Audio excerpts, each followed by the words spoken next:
Assalamualaikum warahmatullahi wabarakatuh. Perkenalkan, nama saya Ahmad Andre Ferdiansyah dengan NIM 19020040 dari kelas Fire and Safety A.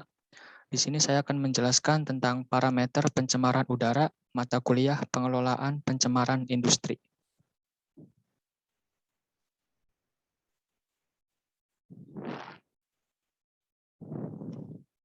Yang pertama, saya akan membahas tentang definisi udara ambien dengan emisi udara. Udara ambien adalah udara bebas di permukaan bumi yang sehari-hari dihirup oleh makhluk hidup. Yang kedua, emisi udara. Emisi udara yaitu udara yang dikeluarkan oleh sumber emisi seperti knalpot dan corobong gas buang industri. Selanjutnya, saya akan menjelaskan tentang 7 parameter tersebut. Yang pertama yaitu ada sulfur dioksida. Sulfur dioksida adalah salah satu spesies dari gas-gas oksida sulfur SOX. Gas ini sangat mudah terlarut dalam air, memiliki bau namun tidak berwarna. SO2 dan gas-gas oksida sulfur lainnya terbentuk saat terjadi pembakaran bahan bakar fosil yang mengandung sulfur. Yang kedua yaitu karbon monoksida. Karbon monoksida itu rumus kimianya CO adalah gas yang tidak berbau, tidak berwarna, dan tidak berasa. Yang ketiga yaitu nitrogen dioksida. Nitrogen dioksida adalah senyawa gas di atmosfer yang sebagian besar terdiri atas nitrit oksida, rumusnya NO, dan nitrogen dioksida dengan rumus NO2, serta berbagai jenis oksida dalam jumlah yang lebih sedikit. Selanjutnya, oksidan fotokimia. Oksidan fotokimia sendiri adalah komponen atmosfer yang diproduksi dari proses fotokimia dan senyawa yang dihasilkan merupakan polutan sekunder, hasil dari interaksi antara polutan primer dan cahaya. Selanjutnya yaitu hidrokarbon non-metana. Hidrokarbon non-metana rumusnya yaitu NMHC, adalah senyawa hidrokarbon fraksi C1 hingga C5 tanpa metana. Selanjutnya yaitu timbal PB. Timbal adalah unsur kimia dengan lambang PB dan nomor atomnya 82. Unsur ini merupakan logam berat dengan massa jenis yang lebih tinggi daripada banyak bahan yang ditemui sehari-hari. Yang terakhir yaitu partikulat debu. Partikulat debu yaitu subdivisi kecil dari materi padat tersuspensi dalam gas atau cair. Dan ini untuk kolom parameternya. Yang pertama ada sulfur dioksida dengan rumus SO2. Waktu pengukurannya yang pertama 1 jam, baku mutunya 150 mikrogram per meter kubik dengan sistem pengukurannya yaitu aktif kontinu dan aktif manual. Yang kedua yaitu waktu pengukurannya 24 jam dengan baku mutunya 75 mikrogram per meter kubik dengan sistem pengukuran aktif kontinu. Yang ketiga yaitu waktu pengukurannya 1 tahun, baku mutunya 45 mikrogram per meter kubik dengan sistem pengukurannya aktif kontinu. Yang kedua ada karbon monoksida dengan rumusnya CO. Waktu pengukurannya 1 jam dengan baku mutunya 10.000 mikrogram per meter kubik dengan sistem pengukurannya yaitu aktif kontinu. Yang kedua, waktu pengukurannya 8 jam dengan baku mutunya 4.000 mikrogram per meter kubik dengan sistem pengukurannya yaitu aktif kontinu. Yang ketiga, nitrogen dioksida dengan rumus NO2.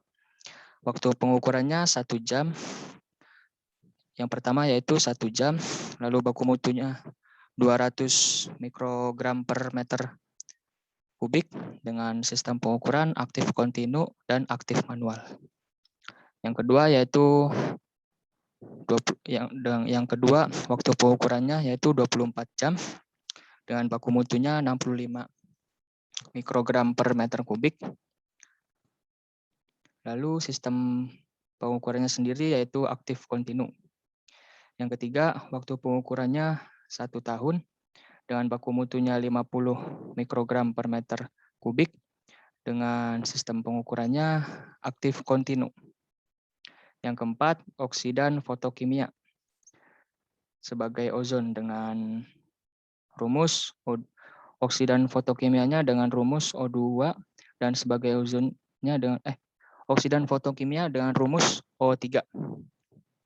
Yang pertama waktu pengukurannya yaitu 1 jam dengan baku mutunya 150 mikrogram per meter kubik dan sistem pengukurannya yaitu aktif kontinu dan aktif manual.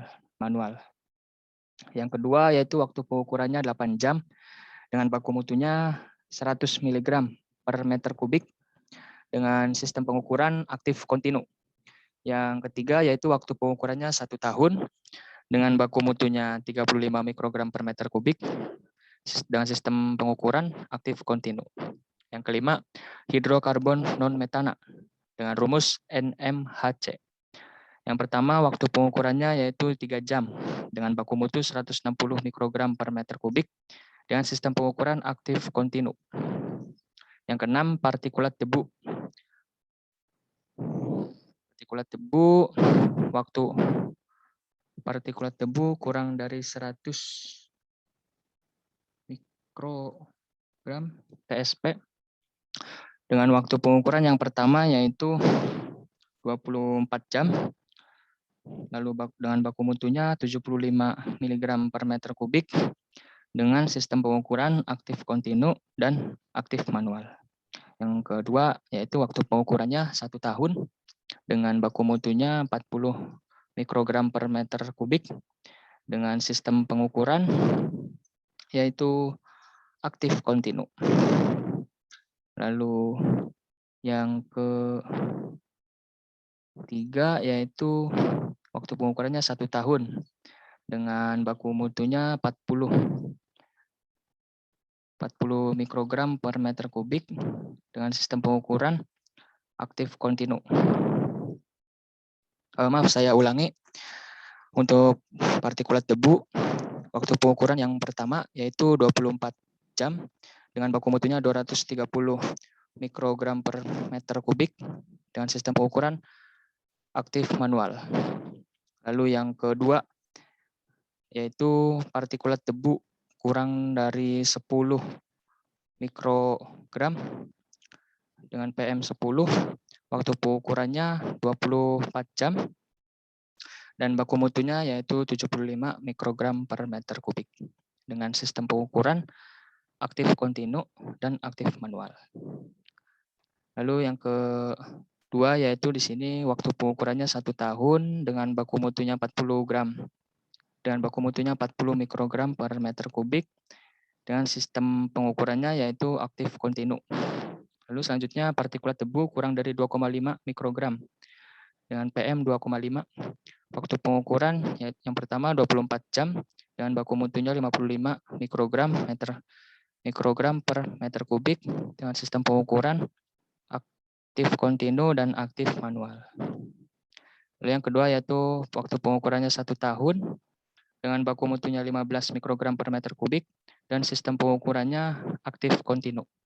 Yang terakhir timbal dengan rumus PB. Waktu pengukuran 24 jam dengan baku mutunya 2 mikrogram per meter kubik dan dengan sistem pengukuran aktif manual. Selanjutnya karakteristik dari ketujuh parameter tersebut. Yang pertama yaitu sulfur dioksida dengan karakteristik gas yang tidak dapat terbakar, berbau tajam dan tidak berwarna. Yang kedua yaitu karbon monoksida. Karbon monoksida atau dengan rumus CO adalah gas yang tidak berbau, tidak berasa dan juga tidak berwarna. Yang ketiga yaitu nitrogen dioksida. Nitrogen dioksida sendiri memiliki karakteristik berwarna coklat, kemerahan, dan berbau tajam. Selanjutnya yaitu timbal dengan rumus PB. Unsur logam dengan karakteristik unsur logam ini berwarna abu-abu kebiruan, mempunyai kerapatan yang tinggi, mempunyai massa atomnya 207,2 SMe, nomor atom 82, dengan titik leburnya 600,65 derajat Kelvin. Dan titik didihnya 200 dan titik didihnya yaitu 2023 derajat Kelvin. Larut dalam HNO 3 pekat, sedikit larut dalam HCl, dan H2SO4 encer pada suhu kamar.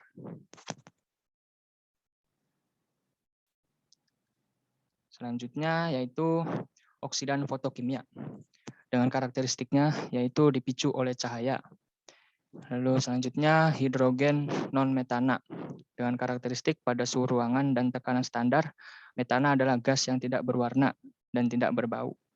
Yang terakhir partikulat dengan karakteristik berbentuk kecil dari material tersuspensi. Selanjutnya yaitu indeks standar pencemar udara, disingkat ISPU. Indeks standar disingkat ISPU. Indeks standar pencemar udara adalah angka yang tidak mempunyai satuan yang menggambarkan kondisi kualitas udara ambien di lokasi dan waktu tertentu, yang didasarkan kepada dampak terhadap kesehatan manusia, nilai estetika, dan makhluk hidup lainnya. Nah, ini untuk rentang indeks standar pencemar udara, yaitu dengan kategori yang pertama baik, rentangnya yaitu 0 hingga 50, penjelasannya tingkat kualitas udara yang tidak memberikan efek bagi kesehatan manusia atau hewan dan tidak berpengaruh terhadap tumbuhan, bangunan, atau nilai estetika. Kategori yang kedua yaitu sedang, dengan rentang nilai yaitu 51 hingga 100. Dan penjelasannya, tingkat kualitas udara yang tidak berpengaruh pada kesehatan manusia ataupun hewan, tetapi berpengaruh pada tumbuhan yang sensitif dan nilai estetika. Kategori yang ketiga yaitu tidak sehat, dengan rentang nilai 101 hingga 199. Penjelasannya, tingkat kualitas udara yang bersifat merugikan pada manusia ataupun kelompok hewan yang sensitif atau bisa menimbulkan kerusakan pada tumbuhan ataupun nilai estetika. Kategori yang keempat sangat tidak sehat dengan rentang nilai 200 hingga 299. Dengan penjelasannya yaitu tingkat kualitas udara yang dapat merugikan kesehatan pada sejumlah segmen populasi yang terpapar.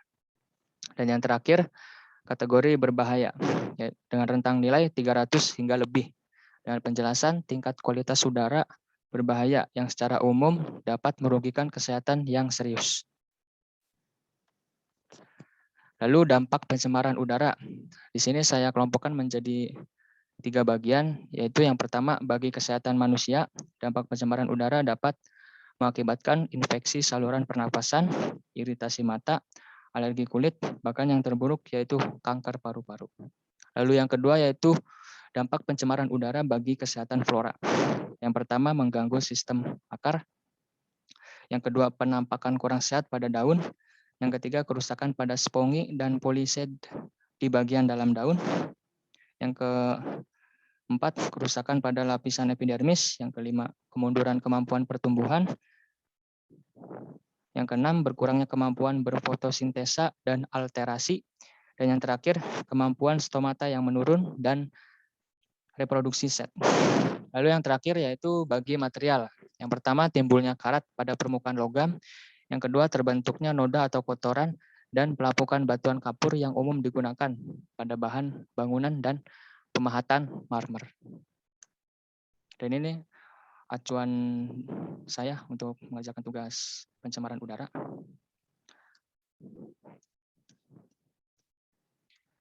Sekian dari saya, kurang dan lebihnya mohon maaf bila ada salah-salah perkataan maupun tulisan mohon dimaafkan. Billahi taufik walhidayah. Wassalamualaikum warahmatullahi wabarakatuh.